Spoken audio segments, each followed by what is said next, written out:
एक सांप जब एक शीट में फंसा तो ऐसा फंसा कि फंसा ही रह गया। देखिए।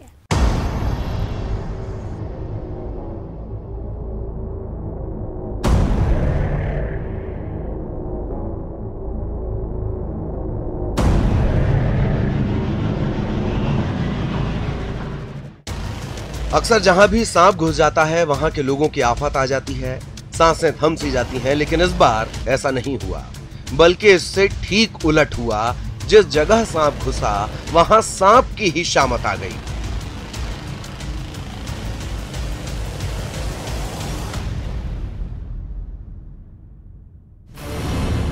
तस्वीरें इटारसी की हैं, जहां बने डिजिटल शेड की छत में सांप अटक गया। सांप जितना निकलने की कोशिश करता उतना ही फंसता चला जाता। ऐसा करते करते सांप शेड के पाइप में जाकर फंस गया। काफी देर बीतने के बाद जब यह अंदाजा हुआ कि अब सांप का निकलना मुश्किल ही नहीं नामुमकिन है, तो रेस्क्यू टीम को बुलाया गया। मौके पर पहुंची रेस्क्यू टीम भी देखकर हैरान रह गई कि आखिर इस सांप को निकाला कैसे जाए। दरअसल सांप इस तरह फंस चुका था कि उसे खींचने पर सांप की जान जा सकती थी, लिहाजा मामला पेचीदा हो गया। लेकिन लोगों ने हार नहीं मानी और फिर शुरू हुआ एक सांप की जिंदगी बचाने का काम। तुरंत मोर्चा संभाला गया। 3 लोगों की टीम ने अपना काम शुरू किया। जैसे ही सांप को पकड़ने की कोशिश हुई, सांप और ज्यादा तड़पने लगा। किसी तरह 2 लोगों ने एक तरफ से सांप को पकड़कर रखा और जितना हो सका सांप को खींचकर बाहर निकाला गया। लेकिन सांप का एक हिस्सा पाइप में अटक गया। फिर शुरू हुआ पाइप काटने का काम। कटर और बाकी औजारों से किसी तरह धीरे धीरे पाइप को काटकर सांप को बाहर निकाला गया। सर्प दिखाई देने की सूचना मिलने पर न्यूयार्ड एसी सेट से एक सर्प बुरी तरह फंसा हुआ था पाइप में। सूचना मिलने पर 3 सदस्यीय टीम वहां पहुंची मौके पर और सर्प को रेस्क्यू किया। जिसमें पाइप में फंसा हुआ था, उस पाइप को काटकर ग्राइंडर से काटकर 3 सदस्यीय टीम ने उसको सुरक्षित निकाला, उसको पानी पिलाया और उसका सुरक्षित उसको जंगल में छोड़ दिया गया। सांप तो सुरक्षित निकला ही, लोगों की भी जान में जान लौटी। मामला यहीं खत्म नहीं होता। सांप को निकालने के बाद उसे बोतल से पानी पिलाया गया और फिर उसे सुरक्षित जंगल में ले जाकर छोड़ दिया गया।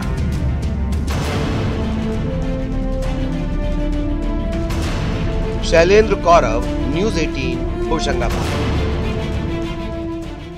एक फरमान पिछले 1 साल से एक परिवार की फजीहत कर रहा है। इस तुगलकी फरमान के चलते परिवार ना तो किसी के यहाँ जा सकता है और ना ही कोई इनके यहाँ आ सकता है। तकलीफ सिर्फ यही नहीं थी, बल्कि फरमान के खिलाफ जहां जहां फरियाद लगाई, सब ने अनसुना कर दिया। जशपुर से दीपक सिंह की ये खास रिपोर्ट देखिए। एक फरमान पिछले 1 साल से एक परिवार की फजीहत कर रहा है। इस तुगलकी फरमान के चलते परिवार न तो किसी के यहाँ जा सकता है, न ही कोई इनके यहाँ आ सकता है। तकलीफ सिर्फ इतनी ही नहीं, बल्कि फरमान के खिलाफ जहाँ जहाँ फरियाद लगाई गई, सब ने अनसुनी कर दी। जशपुर के कांसाबेल गांव में ऐसा ही कुछ हो रहा है। यहाँ के सरपंच ने पहले तो एक परिवार की पुश्तैनी जमीन पर जबरन जेसीबी चलवा दी और जब पीड़ित परिवार ने इसका विरोध किया तो परिवार का पूरे गाँव से बहिष्कार करवा दिया।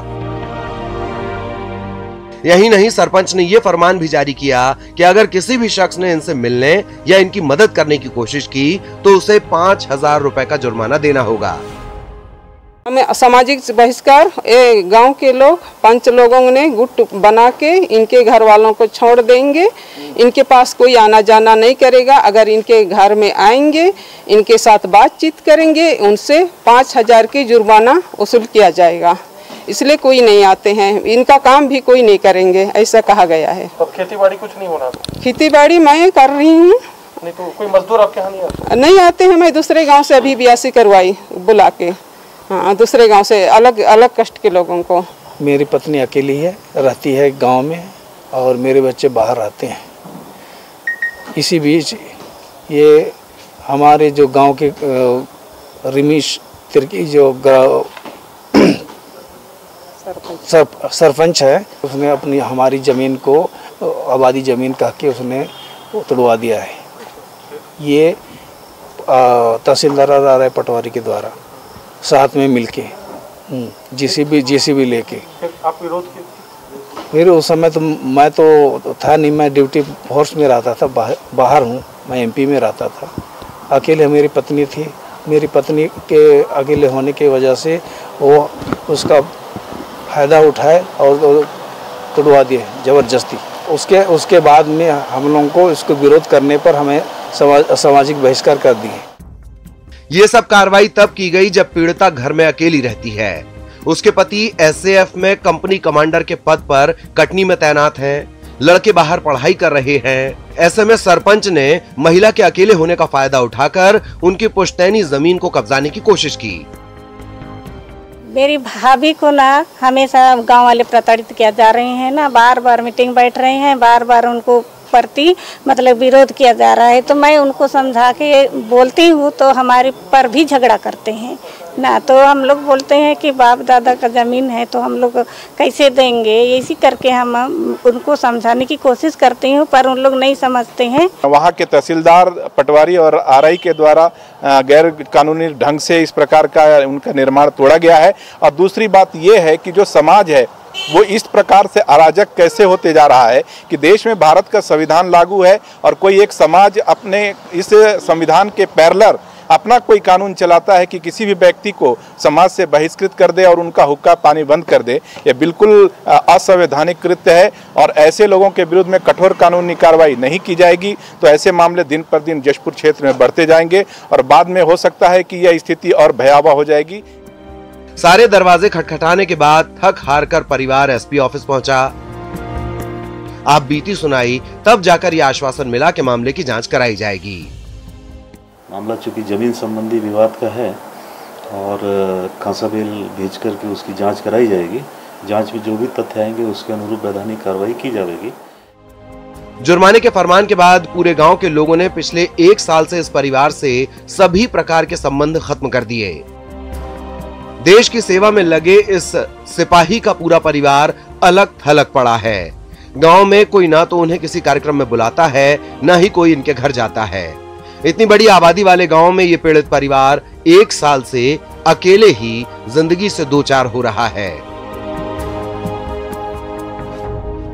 दीपक सिंह, न्यूज़ 18, जशपुर।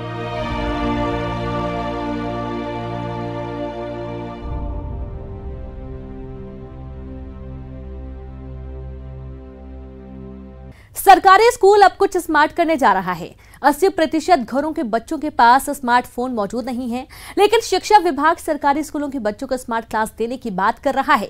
जहां मोबाइल नहीं है, वहां शिक्षकों को घर भेजकर पढ़ाई करवाने का दावा हो रहा है। एक रिपोर्ट देखिए।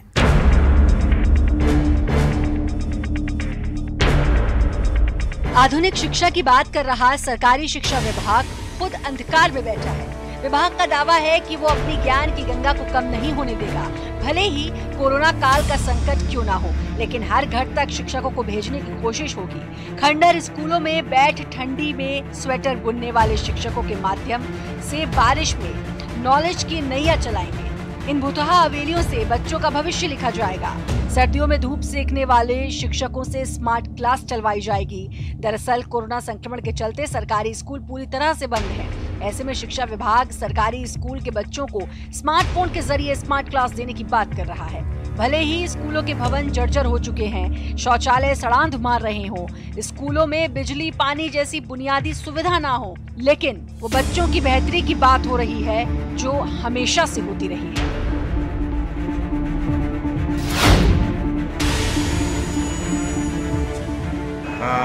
यह स्वीकार करने में संतुष्ट नहीं है कि अभी हमारी पहुंच समझ बच्चों तक नहीं है। अभी जो हमारा डाटा है वो कहता है कि लगभग हम अभी भी आदेश के लगभग बच्चों तक हमारी पहुंच नहीं है। इसी को लेकर कल माननीय शिक्षा मंत्री महोदय ने जब जिले में शिक्षा विभाग की समीक्षा बैठक की थी तो उन्होंने कहा था कि हमें हमारे शिक्षकों को, चूँकि हमारे विद्यालय नहीं खुले हैं, तो हमारे शिक्षकों को बच्चों तक पहुँचना होगा पूरी एहतियात बरतते हुए, सोशल डिस्टेंसिंग का पालन करते हुए। उनके पालकों को समझाइश देनी होगी इस बात की कि बच्चों को हम पढ़ाई में इन्वॉल्व करें। सरकारी स्कूलों की सिकुड़ती छतें और गगनचुंबी निजी स्कूलों के भवन ये बताने के लिए काफी हैं कि गवर्नमेंट स्कूल में गुरुजी कितना ज्ञान देते हैं। विचार अच्छा है, मगर इतना तो सबको पता है कि स्मार्ट क्लास देने के लिए पहले खुद को स्मार्ट करना पड़ेगा। टपकती छतों की छेद से शिक्षा की रोशनी की उम्मीद बेईमानी है।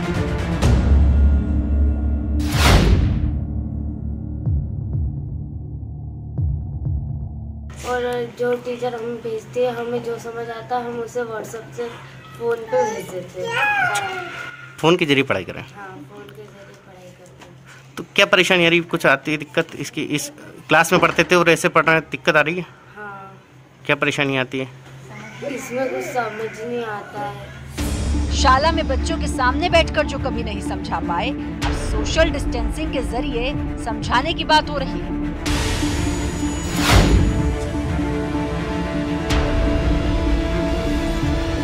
ऑनलाइन पढ़ाई हो रही है। हाँ। पर इतना समझ नहीं आता उसमें ऑनलाइन में जितना स्कूल में समझ आता है। और क्या परेशानी है मोबाइल और इन चीज़ों को? मोबाइल कभी कभार नहीं, नेटवर्क नहीं आता है मोबाइल में। हाँ। और कभी कभार बैलेंस वगैरह भी खत्म हो जाता है।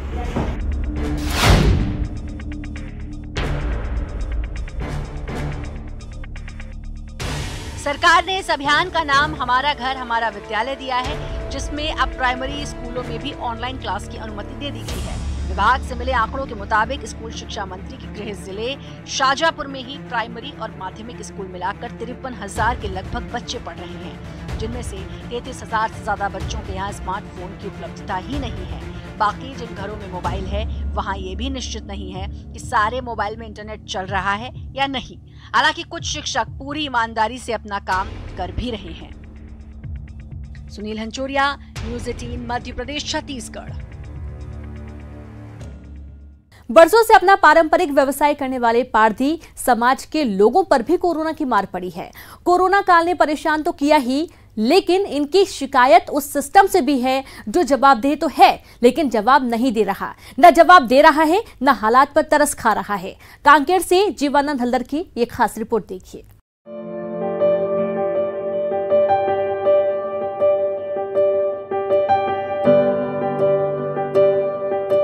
इनसे मिलिए, ये पारधी समाज के वो लोग हैं जिनके आगे पेट भरने का संकट खड़ा हो गया है। जिंदगी मानो थम सी गई है, रोजगार का कोई इंतजाम नहीं, घर चलाने का एकमात्र साधन था बांस, लेकिन वो भी पिछले कई महीनों से नहीं मिल रहा। कांकेर के एक छोटे से गांव पारधीपारा में 40 परिवार रहते हैं जिनका मुख्य काम बांस का सामान बनाना है। ये लोग बांस की टोकनी, सूपा, चटाई बनाकर अपनी जिंदगी चलाते थे, लेकिन कोरोना के चलते इनको पिछले कई महीनों से बांस नहीं मिल रहा, जिसके चलते इनका काम धंधा पूरी तरह ठप पड़ गया है। हालात ये हो गए हैं कि पेट की भूख मिटाना भी मुश्किल हो रहा है। और मुखिया धंधा हमर बांस है, सबसे पूरा दिन से हमर बांस ही धंधा है। ऐसे तो रोजी रोटी दुनिया भर के चलते सब मजदूरी काम करते हैं, फिर लेकिन बांस के द्वारा हमार जिंदगी नहीं चले इधर है। इन लोगों का कहना है कि उन्होंने कई बार वन विभाग के चक्कर लगाए, वहां रजिस्ट्रेशन भी करवाया, लेकिन हर बार उन्हें सिवाय आश्वासन के कुछ न मिला। हर बार उन्हें ये कहकर लौटा दिया जाता है कि नया लॉट आते ही उन्हें बुला लिया जाएगा। हम लोगों को बांस का जीवन है, तो हम लोगों को बांस चाहिए, तो लगभग कम से कम 1500 का टारगेट आप बना के देते हैं, उसमें कम से कम 100-200 भी बांस देंगे तब तो हमारे जीवन यापन चलेगा करके हम बोल रहे हैं। हालांकि प्रशासन की तरफ से इन लोगों को निःशुल्क चावल जरूर मिल रहा है, लेकिन दूसरे खर्च चलाने के लिए इनको काफी परेशानी का सामना करना पड़ रहा है।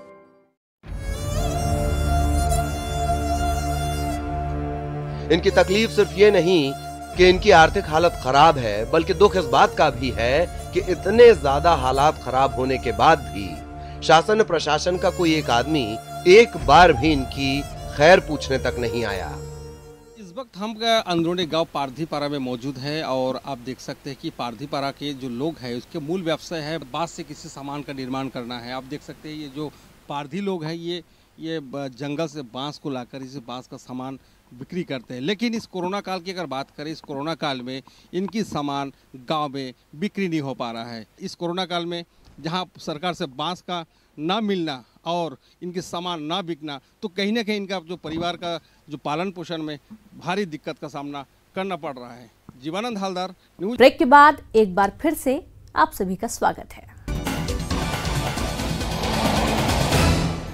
इंदौर में एक ड्रोन लोगों से कुछ अपील कर रहा है, लोगों पर नजर रख रहा है, न केवल नजर रख रहा है बल्कि पुलिस की मदद भी कर रहा है। कैसे, देखिए। हटिए हटिए, जगह बनाइए, जगह बनाइए, गाड़ियों को निकलने की जगह दीजिए, कृपया दूरी बनाए रखें, आप सब पर नजर रखी जा रही है। हो सकता है ऐसा अनाउंसमेंट आपने कई बार सुना होगा, देखा भी होगा, लेकिन ये अनाउंसमेंट पुलिस नहीं कर रही बल्कि एक ड्रोन कर रहा है। जी हाँ, सही सुना आपने, ये अनाउंसमेंट ड्रोन कर रहा है।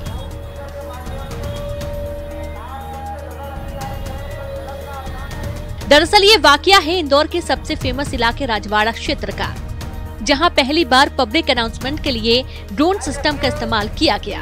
आपके लिए और अपने अपनों के लिए 2 गज की दूरी बनाए रखें। इस नई तकनीक से पुलिस का काम काफी आसान हो गया है। पहले जहां भीड़ को नियंत्रित करने के लिए पुलिस को लोगों के बीच जाना पड़ता था, अब वही काम पुलिस एक निश्चित दूरी से कर रही है। कोरोना काल में ये ड्रोन न केवल पुलिस का काम आसान कर रहा है बल्कि सोशल डिस्टेंसिंग बनाने में भी मदद कर रहा है। इस ड्रोन को 2 किलोमीटर दूर से कंट्रोल किया जा सकता है। ये ड्रोन 25 मीटर के क्षेत्र को सैनिटाइज भी कर सकता है। जशपुर में पुलिस विभाग की एक अनूठी पहल से सैकड़ों लोगों को अब तक का जीवन दान मिल चुका है।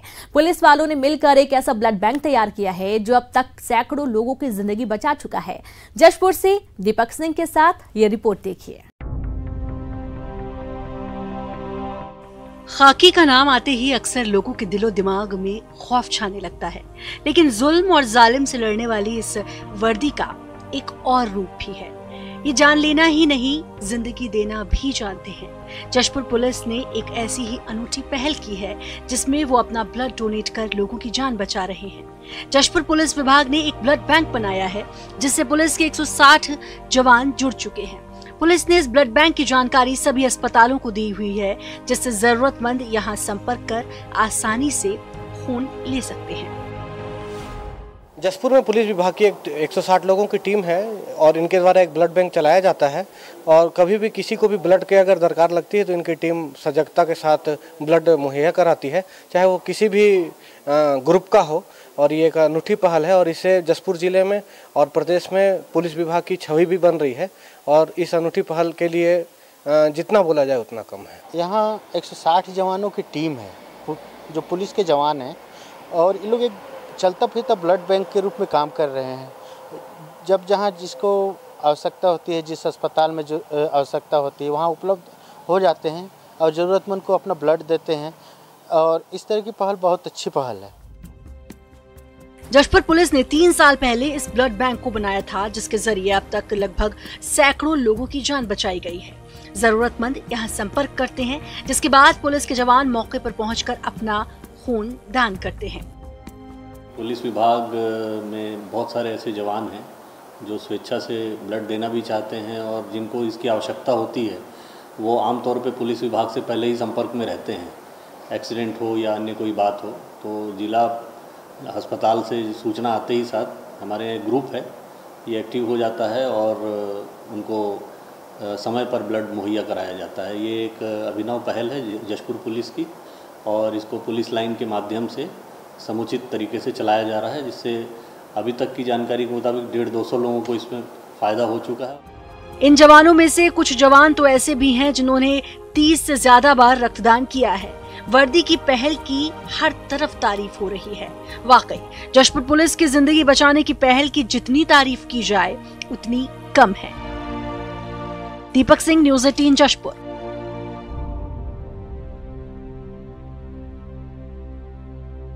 एक गांव वैसा भी है जहां कोई खाट और कुर्सियां नहीं हैं। इस गांव में चाहे पैसे वाला हो फिर गरीब, किसी के घर में भी कोई खाट नहीं है। सभी फर्श पर सो रहे हैं और ये सब हो रहा है सालों से, कई पीढ़ियों से। देखिए इस खास रिपोर्ट में।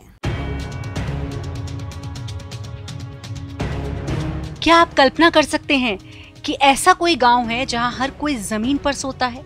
जी हाँ, हर कोई, फिर चाहे वो गरीब हो या फिर कितना भी पैसे वाला, वो पलंग या खटिया का इस्तेमाल नहीं कर सकता।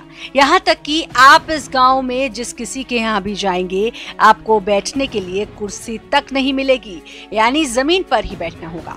ये एक प्राचीन परंपरा है जिसमें नुआपाड़ा जिले के अंतर्गत बोडीन ब्लॉक के आदिवासी गांव कोटा में हर कोई जमीन पर ही सोता है, जमीन पर ही बैठता है। ये लोग पीढ़ी दर पीढ़ी इस परंपरा का पालन करते आ रहे हैं। उनका मानना है कि उनकी देवी ने जमीन पर जन्म लिया है, लिहाजा गांव के लोग भी जमीन पर ही बैठना और सोना पसंद करते हैं। यदि कोई सोने के लिए खटिया की सोचता भी है तो उसे गांव वालों के विरोध का सामना करना पड़ता है। हमें नहीं सो खटिया देवता से मानु छो बैर बिचले बारे आम गोटे गोटे 5 दिन हेले पेन मांगी जैसे 4 सु राखी जैसे 5 दिन हेले पेन मांगी जैसे पेन अच्छी जैसे और हमें खटे नहीं सोगो नहीं सुतू प्रदेश में तो देवल झूलवा लोग है लुहार कंटा ने तो देवल नहीं झूले हाथार लगे ना आमर लोक माने भी आमर जेते कोटगार लोक माने तो आमे तो देवी तो ताके मानुचे आमे भी नहीं खटे पीड़ा नहीं सो बोलिकर आमे भी व्यवहार नहीं करी थी। ग्रामीणों के अनुसार कई साल पहले उनके पूर्वजों ने पास के गांव में एक बांस की झाड़ियों से देवी द्वादशी को देखा। बस गांव वाले उसी दिन से देवी की पूजा करने लगे और गांव वालों का मानना है कि जब उनकी देवी ही जमीन पर हैं तो वो कैसे खटिया या कुर्सी का इस्तेमाल कर सकते हैं। यहाँ तक कि गांव में कोई भी चप्पल तक का इस्तेमाल नहीं करता और तो और अगर कोई अधिकारी या नेता भी गांव में आता है तो उसे भी जमीन पर ही बिठाया जाता है। माने खाटी पिंडारे हम सुवाटा केबे भी नहीं देखबा माटी रे सुवन सबु लोग किंतु सबु हमर हे पातल गंगा पर्यंत थिला वर्तमान एखन पुजारी माने सुआ सुई करे ग्रामीण लोग एखनो पर्यंत केउ सुए नहीं। नुआपाड़ा की ये परंपरा भले ही अपने आप में पहली और अनोखी हो लेकिन यहाँ के लोग इसे कई सालों से ऐसे ही निभाते चले आ रहे हैं। लोगों का मानना है कि इस परंपरा को निभाने में ही हमारी भलाई है। नुआपाड़ा, विजय सैस, न्यूज़ 18।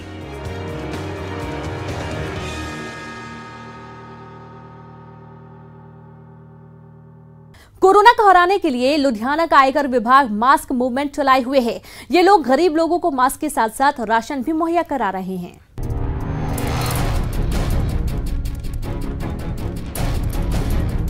कोरोना काल में हर किसी को मदद की आस है। इन तस्वीरों को देखिए, कुछ लोग तंग गलियों में जाकर मास्क बांट रहे हैं। उस जानलेवा वायरस से बचने के लिए हथियार दे रहे हैं ताकि कीमती जिंदगी को बचाया जा सके।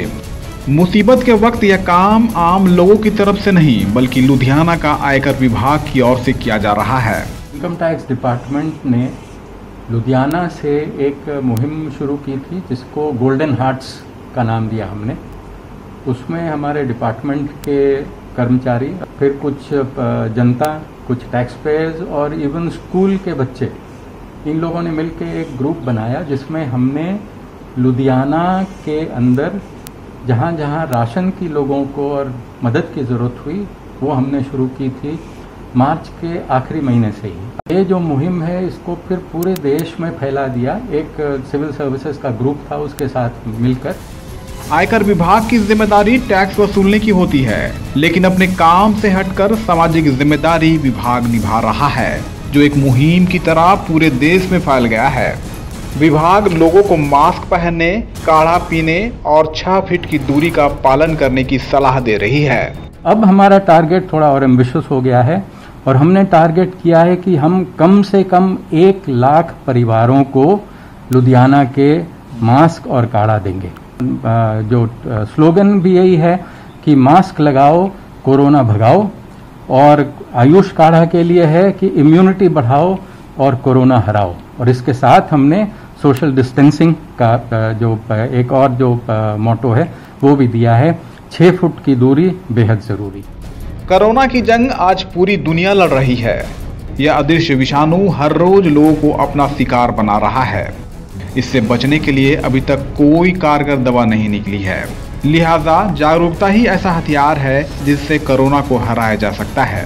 Bureau report, news 18 network. और आज खास खबर में इतना ही। कल फिर आप